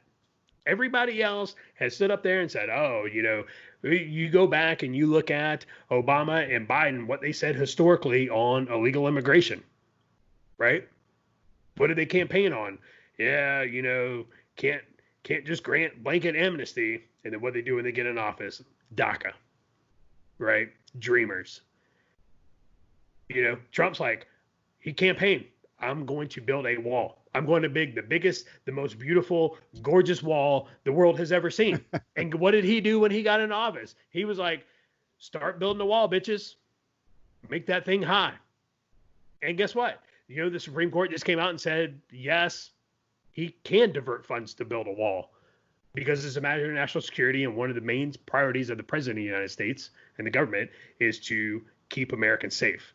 It's not to tell me who I can and can't marry, right? Whether I believe it's Adam and Eve or Adam and Steve, it doesn't matter. And even as a conservative, I think it's Adam and Eve. But again, hey man, if Adam and Steve want to get married, I don't give a shit. You can get married and you can pay taxes like everybody else. Like, I really don't care, right? I'm not taking away from your humanity by saying I don't agree with it. If you are a man who thinks you need to be a woman, if you're a woman who thinks you need to be a man, if you have that mental disorder, like, that's fine. I'm not going to take away your humanity by saying I don't agree with it. I still think you're a human being that deserves the help that you need to go get the help you need. But Trump came out and said, this is what I'm going to do. And he's doing it, and people are like, "Oh my God, I can't believe he's doing it." It's like, motherfucker, we told you what he told you what he was gonna do, and you're like, you're shocked. You're like, I can't believe he's actually gonna follow through with it. Which goes to show you that the people who you've been voting for people who have campaigned on this is what I'm gonna do, and then they do something else, and you're like, oh, it's cool, I'm gonna vote for this person again. And then somebody comes along and is like, here's what I'm gonna do, and I'm gonna do it, and you're like, you're clutching your pearls. No, man, like, Trump's going to do it. And, a lot of the things that Trump is doing, Trump is saying what a majority of people, he's saying and doing what a majority of people are thinking, but they're too scared to say because they don't want to get canceled by the cancel culture, right? Of the left. These the quote unquote tolerant left literally held, I think it was yesterday, day before yesterday, a Bible burning in Portland. That's the tolerant left. That's the anti-fascist. The anti-fascists are out burning Bibles right now. Just kind of put that in perspective for you. So, you roll that around your brain housing group a little bit. And if you want, Joe Biden has already pledged his support to Antifa. He's already pledged his support to Black Lives Matter, which for those of you out there who still don't know because you're an idiot, because you don't know how to do any level of due diligence past what CNN or Rachel Maddow or anybody tells you. They are a Marxist organization. They literally admitted that on film. They are trained Marxists. They have a Marxist ideology. So, they're telling you what they're going to do. And you're like, no, they're just misunderstood. Like people who talked about Osama bin Laden, literally, 9/11, they're like, well, they're just misunderstood.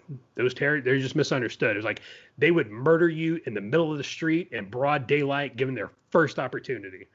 Like they're out burning Bibles. And people are like, well, that's just a couple of people. No, motherfuckers.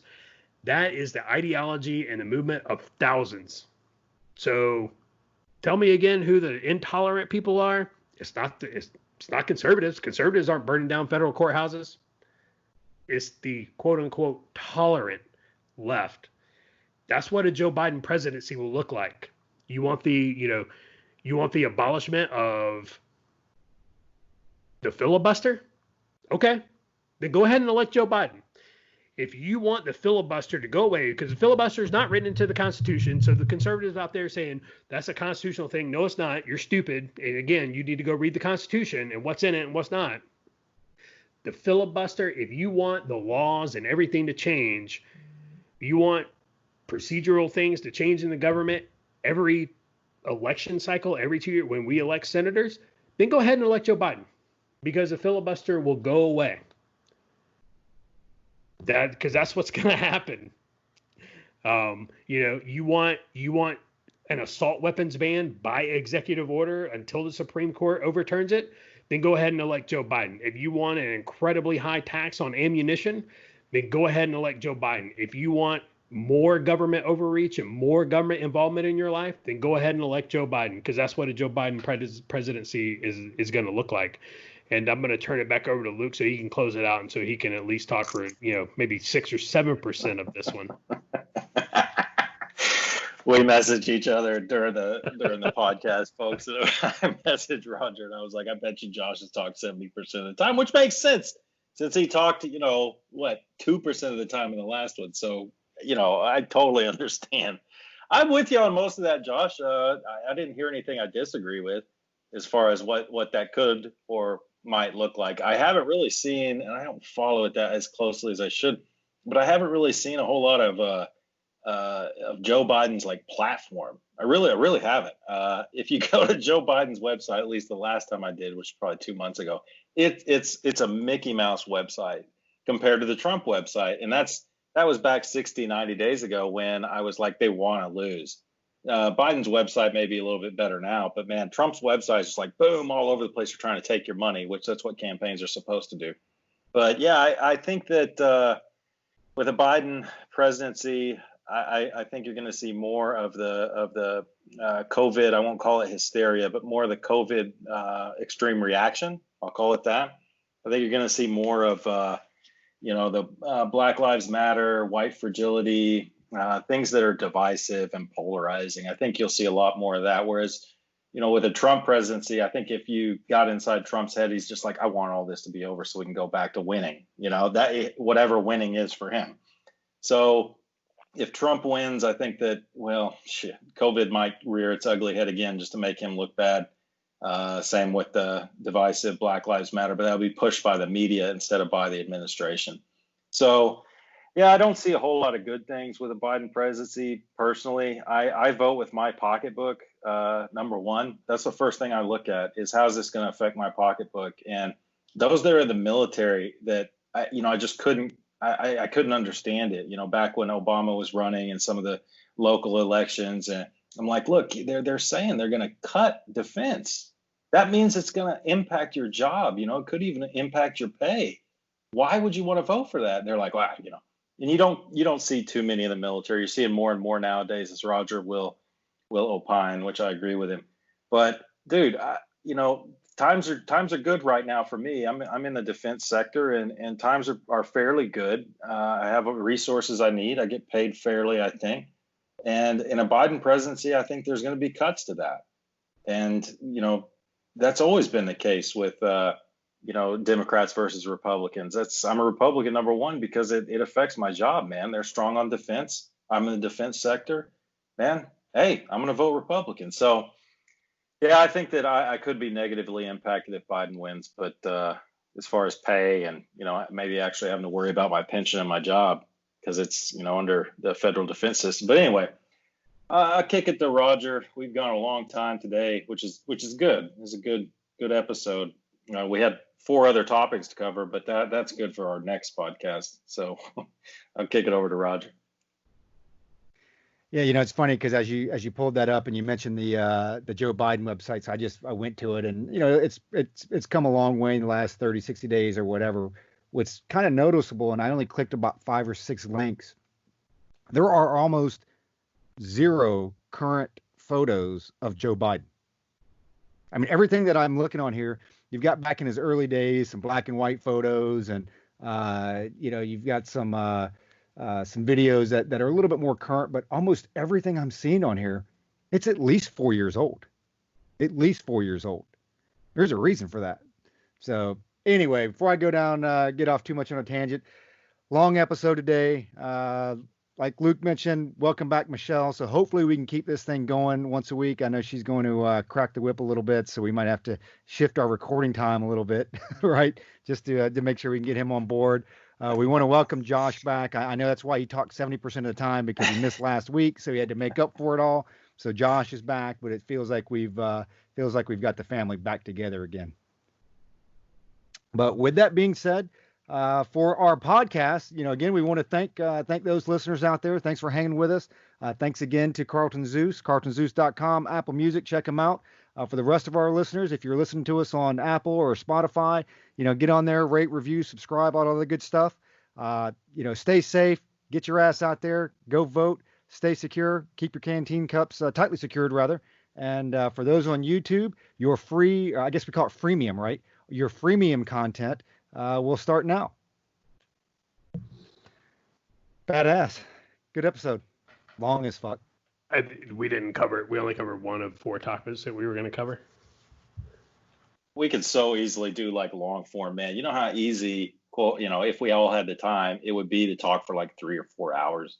I mean, it's serious. Dude, look what we just did. We could talk about the other 3 that I have written here for another 2.5 hours. Easy. Yeah. Absolutely. So yeah, dude.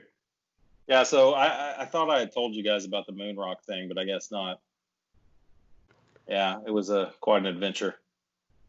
Yeah, you mentioned it before. Yeah, like a month ago or so. Like you talked about, it was a possibility, right? Yeah. But you never said that. Yeah, it was gonna happen, dude. That's bad. Like that's super cool. Like that's completely badass. Just being able to. Just being in the same room with it and be able to pick it up and look at it, like that alone would be cool. But like hey, we are entrusting you with this to travel, overseas with it. Like it would have nobody would trust you. I would have totally like chiseled off a piece of that shit. You have to get through all that lucite though. It's in a lucite pyramid, and it's. But the thing is, the people she's bringing it to, they don't know what it's in, right? I mean, yeah, they see do. A picture. Because it's actually going to a NASA traveling museum thing, and it has Neil Armstrong's suit. But because of COVID, they couldn't get it over here because NASA employees aren't allowed to travel right now.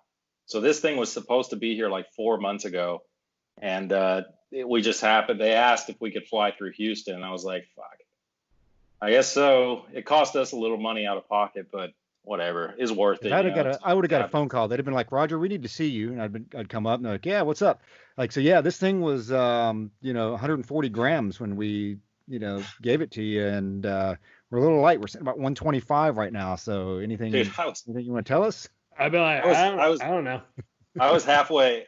The other day, I didn't get on the dark web or anything. I just, was searching around like, I wonder what the market is for something like this. Like people want to steal a Picasso or something like that. I was like, we could just like disappear, go sell this shit for, Well, there's an actual task force. $30 million. They've arrested people for doing this. Have you Googled that? Yeah. I mean, there's an actual task force that goes out there because people steal this shit and sell it, and they fucking go out there and bust them, man. I think somebody was caught a couple years ago doing it. Yeah, some lady. I remember that. Yeah, she. But yeah, it was it's kind of a pain in the ass, but it was kind of fun, for her to get to do that. But It was that's a one of those things. $1.7 million moon rock. In 2011, they arrested this lady trying to sell it. But that's one of those things. Yeah, I mean, it was a pain in the ass, and it probably, like you said, it cost you a little out of pocket, man. But that's a once in a lifetime thing. Like that is a story that you get to tell your grandkids, one day. That right there, that's super, super awesome. Yeah. And Michelle will always have that, to be like, I got, the U.S. government, I get, regardless, but I got to carry a piece of moon rock. I mean, That's super cool. Hey, She you can know put why that she on- carried it? You know why she carried it? Because when the original stuff was stolen, it was stolen when the registered and certified mail shipment it had been part of was stolen through fucking USPS. So there you go. So Along they with can't fucking absentee ballots. yeah, along with everybody's balloting. So hey man, we're not fucking mailing moon rock anymore, but your ballots are good. You're fine. It was crazy, man. Right. So they talked about. So somebody said that it was a couple days ago. They came out and they were like, the Trump administration is trying to undermine the U.S. Postal Service, and their, professionalism. But it's like, hey, man, the USPS was in the red long before Trump was ever elected. Like they've been fucking up long before Trump was ever elected. So you can't undermine the United States Postal Service any more than they've undermined themselves. It's just, Have they ever been in the positive? I don't think they ever have. I mean, I know the last several years. I mean, it's been like fucking brutal. Dude, I got to go. So when I was in St. Joe, Missouri, right? Because Nicole's cousins live probably, it's like 40 minutes from St. Joe on the Kansas side of the Missouri River. So one of the places I got to go was the Pony Express Museum, right? Because the Pony Express started. The first ride was in, it departed St. Joe, Missouri for Sacramento, and they talked about, it was like, oh, the Pony Express, this, the U.S. mail got its start. It was so reliable and blah, blah. It was like, hey, bro, when the Pony Express started, it was ran by a private company. It was 3 investors who talked the U.S. government into starting the Pony Express. It wasn't because, the U.S. government was so capable. The U.S. government looked at the private sector and was like, okay, if you guys can do this, we'll give you money, right? It was, it absolutely asinine. And it goes back to, when the government gets involved, things usually suck, right? And that's why the first ever Pony Express rider heading west, a guy named Johnny Fry, departed St. Joe, Missouri, and the Pony Express was successful. And, another rider departed Sacramento, California, a day or two before, a day or two after, headed east and everything. But the U.S. mail system is just a microcosm of the government as writ large. When the U.S. government gets involved and starts managing something, it generally sucks. And nobody within their right mind can argue that at all. Yeah, what they should do is have Amazon run it. They should. Have Amazon and keep FedEx, keep UPS, expand their services to like, regular mail or something. So that way it's not a monopoly, quote unquote, antitrust, and then just fucking do that. I'm just waiting for the day that happens, man. It's gonna come. But then you're gonna get people who are like, well, Amazon, Jeff Bezos could do so much more with his money, and Amazon's just a big monopoly, and this guy's just hoarding money. Never mind the fact that he's created almost 900,000 fucking jobs, around the world, and it just. So these folks, or they'll be the like, ones that are saying that he should give his money away. What's that? The ones that are saying he should give his money away, and he's getting too big. I mean, are they watching? Have they read Atlas Shrugged? I mean, I know Roger's reading it now, but I mean that sounds exactly like the shit people were saying, like in that book. I know it's a work of fiction, but still, it's like that's exactly what people were saying in the book. Dude, who is John Galt? I mean, they don't. People who I have never once in my life lamented the rich. Ever. Well, there is one interesting thing, right? Check this out. So his wife, right, got 54 billion or something like that in a settlement, and she just gave 1.7 or 2.7 billion dollars to various organizations. And I actually looked at it after I heard this story. I looked at it and I was like, well, shit, these are all like far left type organizations. She didn't get into Black Lives Matter, but it was all these intersectional, this bullshit. And these people that she's giving money to, she's injecting like millions of dollars into these organizations that have clout on the Hill, right? Or they're going to now with all this money and all, right. So it's like, so somebody can influence society. I can't say they can do what they want with their money, but at the same time, it's like, man, fuck, man, they got a lot of power. It just underscores they have a lot of power in shaping like policy and like society and stuff. But that's crazy. No, they do. They absolutely do. But that's always been the case, whether you're a Vanderbilt, whether you're a Bezos, whether you're a Daddy Warbucks, whatever. That's always been the case. And money is power, and that's the way it's always been. And I'm fine with that. Like, I'm truly okay with that. Money being power, right? But the simple on the principle notion that people think and they lament the rich because, well, you don't need all that money, you should give it all away. I don't understand. I've never understood that mentality, right? And dude, Adam Carolla, he said it best. It happened when we took the rope out of gym class, right? Because the fat kid couldn't climb it.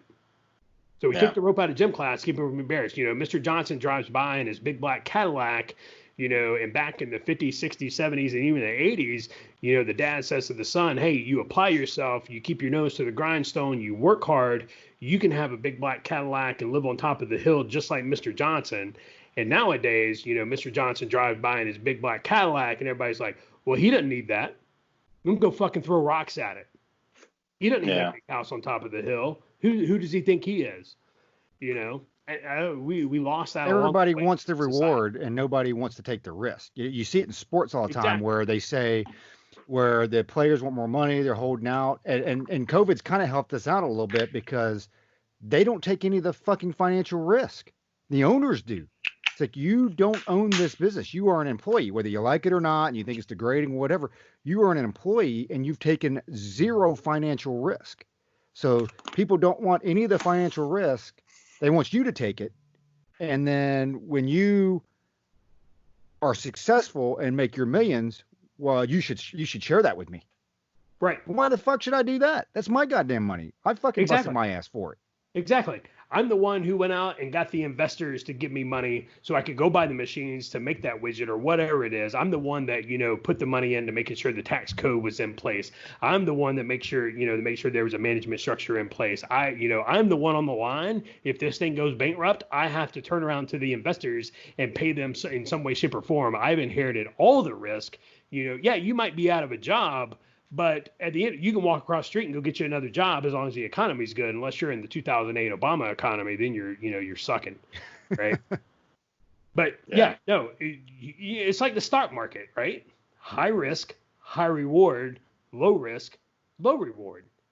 Like, that's just how it goes, and we have lost that. People have lost that. The whole, everybody gets a trophy generation. I don't get it. It's going to fucking ruin this country.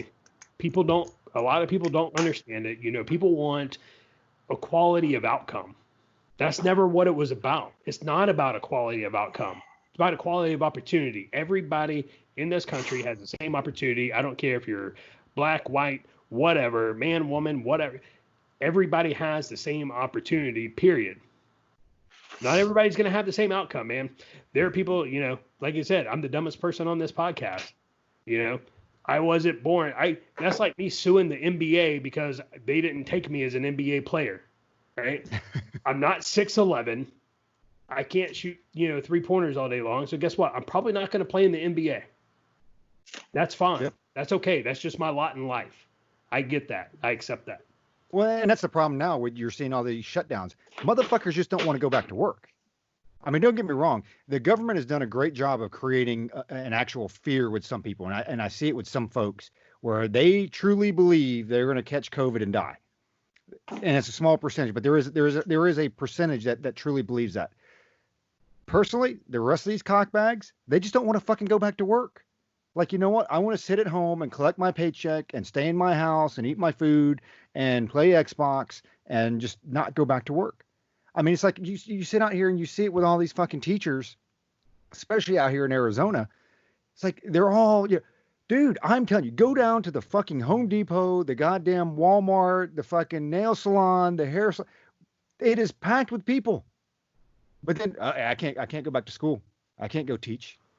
I want to sit at home and do a 5-minute Zoom video with you once every 4 days. Okay, let's do that. And let's go ahead and cut your fucking pay, because I expect, your salary based off 8 hours a day of work. And if you're only working 1 hour a day, well, then let's go ahead and reduce your salary. Then I tell you what, you start cutting the pay, motherfuckers be like, I'll go back to work now. No, absolutely. And you know what? If teachers aren't going back to work and they're going to keep schools closed, I want my fucking tax money back. Yep. Mm-hmm. Because I'm not paying your fucking salary for you to sit your ass at home. I'm paying you to fucking teach my kid. I'm paying you to be at work. And if you're not at work and the school's closed, guess what? I want my motherfucking tax money back. Yep. And the whole, like, mass, people have fucking forgotten the original point of the quarantine and everything was to flatten the curve. That was it. It was not to stop people from getting infected. Nope. 100%. That was never it. It was so we did not overwhelm our medical capability, our medical capacity, right? That was the fucking reason. Now it's gone from, well, we don't want to overwhelm the medical capacity to, well, hey man, we tested 100 people and 100 people tested positive. They don't need hospitalization, but 100 people, it's like, so fucking what? They don't need hospitalization. Get back to work. Right? Yep. And that people, you're right. People don't want to go back to work. I mean, granted, dude, the last thing I want to do is get my ass up every morning and go to work. But at the end of the day, my kids like air conditioning. My kids like heat. I like gas in my car. I like to go buy a bottle of bourbon when I want to. I don't want to go to work. I don't want to work any more than the next person. But at the end of the day, nobody else is going to take care of my family. Right? That's my job. And it's just, people are like, well, the government should take care of that. Really? The same government that you accuse of, beating innocent protesters, and, the same government that you accuse of, being a tyrant. You want them to run your healthcare? No, you don't. You're just being an asshole. And it drives me nuts.